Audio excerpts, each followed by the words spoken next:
Hello, we're gonna be outside today. Well, look at us. Albums 10 to 6, am I right? It stretches 10 to 6 for best albums of the year. We're by Oosterdok in Amsterdam with a beautiful skyline or waterline. I mean, how can you call it? The outside is a little bit gloomy, but Christmas is still in the air. And I like to say that 10 to 6 might probably be retake, and then I must say that 10 to 6 must probably be my favorite stretch of albums that I'm gonna do this year. So we're coming in loaded, we're coming in hot, and without further ado, let's go to number 10. And I mean, hopefully we've all seen those Mr. Bruv dates on TikTok, and as far as I can personally go to recreate them is to get drunk on Guinness and to listen to this beautiful record by Fontaines D.C. But you know, there's always hope next year.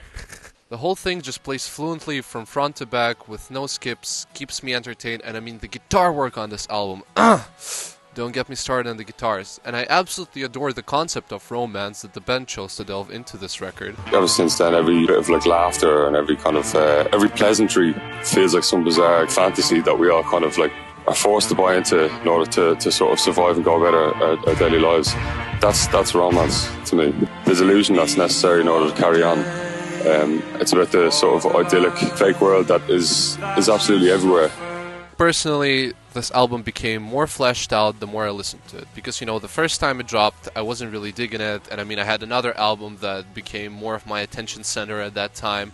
But listening to more of the popular tracks and both the overlooked tunes on this record, I really fell in love with it in some sense. And I must say that this must be the best indie pop rock album that you can get this year. And you know, also I have to mention the creative use of vocal gas breaks.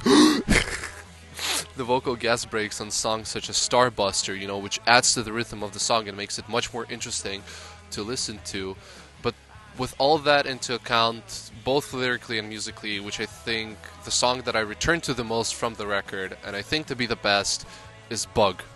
The song is perfect, the tune is perfect, the clip is also pretty fun, so be sure to check it out, and I guess we have to move to our number 9. You know, I never listened to the Microphones, but this album was introduced to me by one of the coolest people I managed to meet this year, and I think this album is absolutely perfect for a weather and scenery like this one you see on the video. And with that said, I cannot really describe this album as music, you know, as a collection of songs, but really it's more of an experience. And you know, the only reason it sits at number 9 is just because I didn't have that much time to connect with the album and kind of listen to it obsessively. But across 30 tracks, Phil Elverum paints such a beautiful picture and a melancholic one of his world that it just makes you dissolve into it within all the melodies and songwriting he has. And the 1.5 hours it takes for this record to play out just really fly past by, and it feels like more like 30 minutes-ish, you know. But my affinity to it can be also justified by my absolute love for slacker rock and indie folk. And you know, I cannot really piece out more ideas for valuable critiques, but to really recommend you guys to go and find out for yourself what it holds. And with all that said, I think the quintessential track that encapsulates everything I said before about this album should be I Spoke with a Fish. Just purely beautiful and really makes you just, you know, gaze into this watery world and kind of go into this night palace of sorts.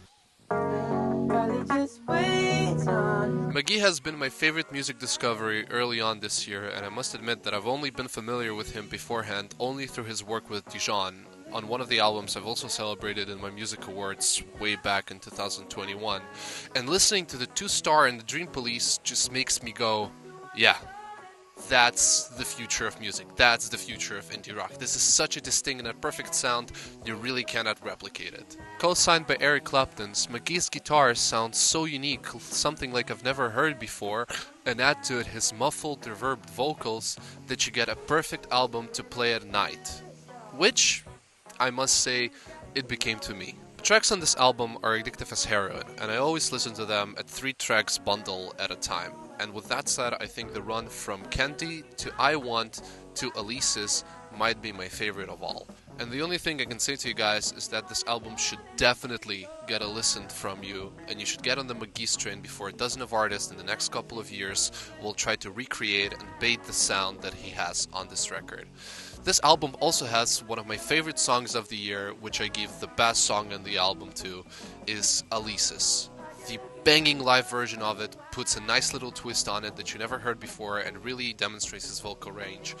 But the whole song is just too addictive for me and became my go-to when I go on a bike late at night after uni or I go to bed, and it's like the last thing I listen to in the day.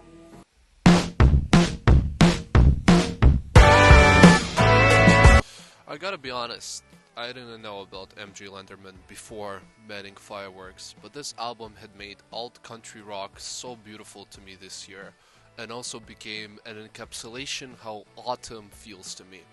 That's why I've been constantly bumping it throughout my first time in university, and I mean, if you've seen me around campus doing a little dance or bumping my head or sitting on a bench with a little sense of melancholy, that's probably what I've been listening to. The songwriting on this album must be my favorite part. The sense of melancholy, love, and being a loser all at the same time is such a weird but a perfect mix for Lenderman's delivery, and especially the line of, you open a Bible in a public place, you open a Bible to a very first page. You know, I didn't read it as the song sings, but you know, I also don't have a singing voice. You might have got it from my karaoke attempts.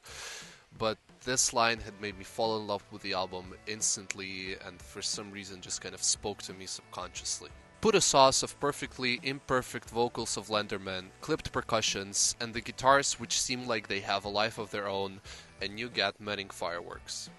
The song that stood out most for me, and the song which I've been returning to constantly, is Wristwatch. One of the best songs written this year, one of my favorite ones definitely, and I think should be hailed as the best song on the album respectfully. Yeah, and even my dad liked it, which I think is to be a great fucking accomplishment. We are back inside again.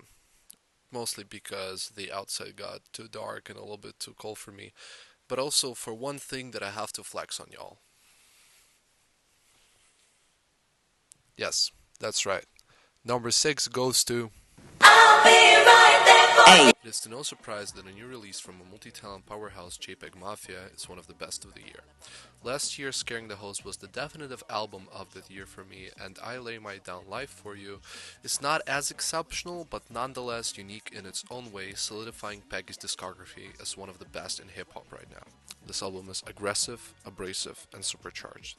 And listening to it on a bus ride with some of my friends for the first time was kind of an experience of its own. And I very much like the production and style choices Peggy goes for on this record, especially mixing the guitars with some of the techno production, which makes most of the songs sound like those TikTok edits if a song X had a guitar solo in it, but this time actually good and with substance. Without a doubt, JPEGMAFIA has made the best rap album of the year, which hadn't left my rotation since when it came out. And if I had to choose the best and my favorite song, it would be a tie between two songs, Sin Miedo and Either On or Off the Drugs. I'm so sorry to cut off like that, but to talk about Peggy's album, it had legit took me like 15 minutes to get the take straight, so I just couldn't say anything more but that.